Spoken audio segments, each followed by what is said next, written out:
احمد بلال محبوب صاحب، آپ کیسے دیکھتے ہیں اس فیصلے کو؟ کیا یہ ایک طرح سے کچھ اسٹیبلٹی، استحکام کی صورت حال نہیں بنے گی کہ خان صاحب کی جو سڑکوں کی سیاست ہے وہ واپس پارلیمنٹ پہنچے گی اور کوئی آگے کا راستہ ملے گا کہ الیکشن بھی ہونے ہیں، لیڈر آف دی اپوزیشن کی ضرورت ہے، ایک legitimate leader of the opposition جو کہ نگران سیٹ اپ کا تعین بھی کرے، اور یہ جو پوری اپروچ تھی ایک سال اسمبلیوں سے باہر کی، وہ واپس پارلیمانی سسٹم میں جائے؟ اور ذرا ان کا بھی دیکھیں، جو چیمہ صاحب کہہ رہے ہیں کہ ان کا وہ تو آبجیکشن اٹھا رہے ہیں اس فیصلے کے اوپر۔ جی بہت شکریہ رضا۔ دیکھیں بالکل صحیح کہا ہے چیمہ صاحب نے، دو پہلو ہیں، سیاسی ہے اور قانونی ہے۔ یہ جو آپ فرما رہے ہیں کہ استحکام آئے گا سیاست میں اور اس کے ذریعے سے پھر شاید حزب اختلاف بھی ایک پی ٹی آئی کے عمران خان گروپ کی طرف سے آئے گا اور اس کے ذریعے سے ہماری سیاست بہتر ہو جائے گی، تو یہ سیاسی باتیں ہیں نا، تو یہ باتیں تو پھر سیاسی فورم پر ڈسکس ہونی چاہیے پی ٹی آئی کی طرف سے، اور اس وقت جو اسپیکر صاحب ہیں ان کے ساتھ جا کے ایک مذاکرات کریں، ان سے بات کریں، دوسری پارٹیوں سے بات کریں۔ پھر وہ عدالت کے ذریعے تو نہیں ہو سکتا نا سیاسی قسم کا ایڈجسٹمنٹ۔ اگر آپ عدالت پہ گئے ہیں تو وہاں پہ تو صرف وہ قانونی پہلو کو دیکھ سکتے ہیں۔ عدالت کے پاس اب بدقسمتی یہ ہے کہ ایک ٹرینڈ بن گیا ہے کہ عدالتیں بھی اب سیاسی پہلو کو دیکھتی ہیں اور صلح صفائی کرتی ہیں اور وہاں پہ بہت ایک ریکانسلیشن کی کوشش کرتی ہیں جس کی کوئی قانون میں گنجائش نہیں ہوتی۔ تو اس میں اب یہ قانون جو ہے وہ تو یہ ہے کہ اسپیکر صاحب کو اس بارے میں اختیار حاصل ہے کہ وہ جب ریزگنیشن دیے جائیں تو وہ اس کو دو چیزیں چیک کر لیں، کیا یہ جینون ہے، کیا یہ والنٹری ہے، یعنی کوئی زبردستی تو نہیں دلوایا گیا، اور یہ کہ اس پہ کوئی کسی نے جعل سازی کر کے کسی کا نام تو نہیں ایسی ریزگنیشن جمع کرا دیا۔ اور اس کے لیے پھر اسپیکر صاحب کو کہا گیا ہے کہ وہ اپنا اطمینان کر لیں۔ وہ اطمینان کیسے کر لیں؟ وہ کئی طریقے ہو سکتے ہیں، اس کے بارے میں رولز نے کوئی پابندی نہیں لگائی۔ وہ کہتے ہیں کہ اگر وہ بندہ آ کے ان کے ہاتھ میں ذاتی طور پہ آ کے استعفیٰ دے دے تو پھر تو بات ہی ختم ہوگی، وہ کہے صاحب مجھے، لیکن پھر بھی اس کو اسپیکر صاحب پہ ذمہ داری ہے کہ ایک آدمی خود استعفیٰ لے کے آئے اور اسپیکر صاحب کو پیش کرے اور کہے جناب میں استعفیٰ دے رہا ہوں اور میرا استعفیٰ آپ قبول کر لیں۔ اس کے باوجود اسپیکر پہ پابندی ہے کہ وہ یہ چیک کرے کہ یہ استعفیٰ والنٹری ہے، یہ کہیں ایسا تو نہیں ہے کہ پیچھے کو کسی نے گن پوائنٹ پہ اس کو لے کے آیا ہے کہ تم جا کے ایسے کہہ دو۔ تو وہ اسپیکر کی ذمہ داری ہے کہ وہ کیسے اس کو ویریفائی کرتا ہے، چاہے تو اس آدمی کی بات پہ یقین کر لے، چاہے تو مزید تصدیق کر لے۔ اس پہ اسپیکر صاحب پہ کوئی پابندی نہیں ہے کہ انہیں لازمی ہر ایک کو بلانا ہے، ان سے بات کرنی ہے، ان کو ایک نوٹس دینا ہے، ان کو دو نوٹس دینے ہیں۔ اس بیک گراؤنڈ میں یہ جو ججمنٹ ہے یہ مجھے کچھ عجیب لگتی ہے۔ میرے خیال میں یہ آئین اور قانون اور اسمبلی کے قواعد سے ذرا آگے کی چیز ہے، ماورا ہے اس سے۔ اور اگر ہم نے آئین اور قانون اور قواعد پہ عمل نہیں کرنا، خود اپنی سمجھ کے مطابق یہ کہنا ہے کہ اس کو ایسے کر لیا جائے، تو پھر میرے خیال میں آئین اور قانون اور قواعد بنانے کا فائدہ ہی کوئی نہیں ہے۔ پھر تو آپ ہر دفعہ ایک نئی چیز لکھ دیں جو کسی جج کی مرضی میں آئے اور اس کے مطابق عمل ہو جائے۔ تو میرے خیال میں یہ اس پہ عمل ہونا چاہیے جو لکھا ہوا ہے اسپیکر صاحب کی مرضی، اور اس لیے اسپیکر صاحب کے پاس جائے گا۔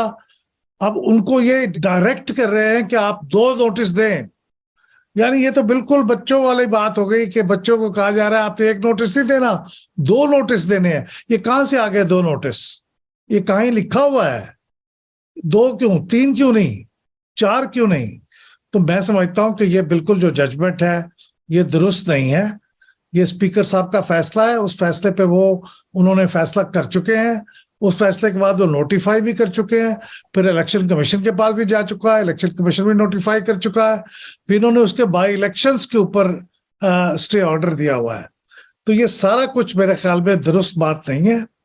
خواہش تو ہماری بھی یہی تھی کہ سارے یہ لوگ موجود رہتے، عمران خان صاحب بھی موجود ہوتے اور وہ بیٹھ کے اس کے اندر ایک مضبوط اپوزیشن کا کردار ادا کرتے، لیکن یہ ان کی چوائس تھی۔ اس کے بعد اتنا پانی پلوں کو نیچے سے بہہ گیا ہے کہ آپ اس کو واپس کرنا۔ اور آخری بات میں عرض کروں گا کہ ہمارے قواعد میں، ہمارے کانسٹیٹیوشن میں ریزگنیشن کو واپس لینے کا کوئی پروویژن نہیں ہے۔ یہ نہیں لکھا ہوا کہ واپس لینے کا یہ طریقہ ہوگا, کوئی ایسا طریقہ نہیں. Recognition once it's accepted, notified, it's done deal. اور یہ تو 2 دفعہ نوٹیفائی ہو چکا ہے. بالکل صحیح کہا تھا چیمہ صاحب نے, ایک بار قاسم سوری صاحب کر چکے ہیں نوٹیفائی, خود انہی کی پارٹی کے تھے اور وہ نوٹیفائی کر چکے ہیں. وہ تو اتفاق کی بات ہے کہ نئے اسپیکر آ گئے اور وہ آگے الیکشن کمیشن کو نہیں گیا تو انہوں نے روک لیا تھا, پھر انہوں نے بھی نوٹیفائی کر دیا. تو یہ ریئر کیس ہے کہ ڈبل نوٹیفائڈ یہ ممبر ہیں, ان کو کیسے واپس لیا جا سکتا ہے, مجھے تو سمجھ میں نہیں آتا. اچھا جی, احمد بلال محبوب صاحب, میں یہ آپ نے دیکھا ہوگا کہ ایک کمیشن بھی قائم کیا ہے حکومت نے آج قاضی فائز عیسیٰ صاحب کی اور 2 چیف جسٹس صاحب کی سربراہی میں. یہ جو لیکس کی چونکہ بات ہو رہی ہے, یہ جو مختلف ججز کے حوالے سے, سرونگ ججز کے حوالے سے, کچھ ریٹائرڈ بھی جو یہ لیکس آ رہی ہیں, انفلوئنسنگ کی بات ہو رہی ہے, یہ آپ اس کے بارے میں کیا کہیں گے کہ یہ کمیشن جو ہے کیا واقعی یہ کچھ نتائج حاصل کر پائے گا؟ رضا, اس میں میری کچھ معلومات پوری طرح مکمل نہیں ہیں. مثلا میرے ذہن میں ایک سوال یہ آتا ہے کہ اس طرح کا جب بھی کوئی کمیشن بنایا جاتا ہے جس میں سرونگ ججز شامل ہوتے ہیں تو ان کو شامل کرنے سے پہلے یہ شاید قانون کا بھی حصہ ہے اور ایک نارم بھی ہے کہ آپ اس عدالت کے چیف جسٹس کو کنسلٹ کر کے ان کی کنسنٹ کے ساتھ پھر اس جج کو بناتے ہیں اس کا ممبر.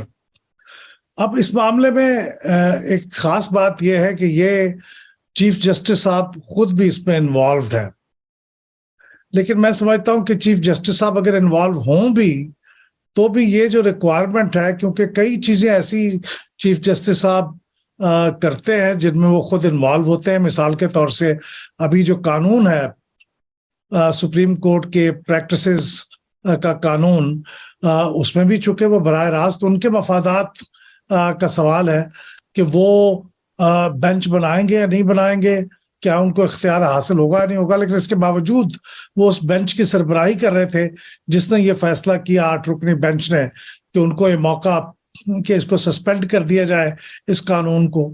تو اب میں قانون کی مجھے نہیں معلوم, یہ غالب الکامران چیمہ صاحب اس بارے میں رہنمائی فرمائیں گے کہ اگر سپریم کورٹ کے کسی جج کو شامل کیا جائے گا اس قسم کے ٹرائیبیونل میں یا کمیشن آف انکوائری میں, تو اس میں چیف جسٹس کی کانسنٹ یا رائے لیے بغیر ججوں کو شامل کرنا کس حد تک قانونی ہوگا. اور دوسری بات ہے کہ کیا یہ ججز جن کو شامل کیا گیا ہے, میرا تو خیال ہے کہ انہوں نے ان سے تو کم از کم کانسنٹ لے لی ہوگی. تو یہ ایک پھر مجھے لگتا ہے کہ یہ ایک قانونی سا ایک نقطہ پھر تنازع کا شکار ہوگا. لیکن بہرحال یہ بہت اہم ڈیولپمنٹ ہے. اگر یہ واقعی کمیشن بن جاتا ہے اور وہ اپنا کام شروع کر دیتا ہے اور 30 دن کے اندر جس طرح لکھا ہوا ہے وہ فیصلہ دے دیتا ہے, تو پھر اس کی امپلیکیشنز تو ہوں گی.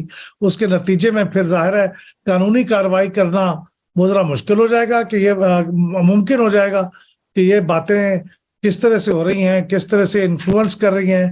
اور پھر آپ کے یہ جو ججوں کے کوڈ آف کنڈکٹ ہے سپریم کورٹ سپیریئر کورٹس کا, اس کے مطابق بھی یہ لکھا ہوا ہے کہ اگر کسی جج کے کوئی اہل خانہ یا قریبی دوست کسی کیس میں بہت انٹرسٹ رکھتے ہوں تو اس جج کو پھر اس کو نہیں سننا چاہیے کیس کو. تو یہ چیف جسٹس صاحب کے معاملے میں چونکہ ان کی ساس صاحبہ نے اس کا انٹرسٹ بڑا برملا اظہار کیا ہے, اور اگر یہ ثابت ہو جاتا ہے, اس کے ویراسٹی چیک ہو جاتی ہے, تو پھر اس کا مطلب یہ ہے کہ وہ تو اس قسم کے یہ کیسز نہیں سن سکتے. تو یہ اس کی امپلیکیشنز ہیں. لیکن اس سوال کا جواب مجھے ابھی بھی نہیں ملا. شاید آپ اگر آپ تک کہو کہ جج صاحب سے پوچھا گیا چیف جسٹس سے یا نہیں, تو شاید کامران چیمہ صاحب کچھ رہنمائی فرما سکیں اگر آپ مناسب سمجھے. یہ تمام اور ان جیسے کئی ایشوز پر اگر آپ انالیسس دیکھنا چاہتے ہیں تو پھر پلڈیٹ یوٹیوب چینل کو سبسکرائب کیجئے, بیل کے بٹن کو دبائیے تاکہ آپ ہماری ہر نئی ویڈیو ریلیز ہوتے ہی دیکھ سکیں.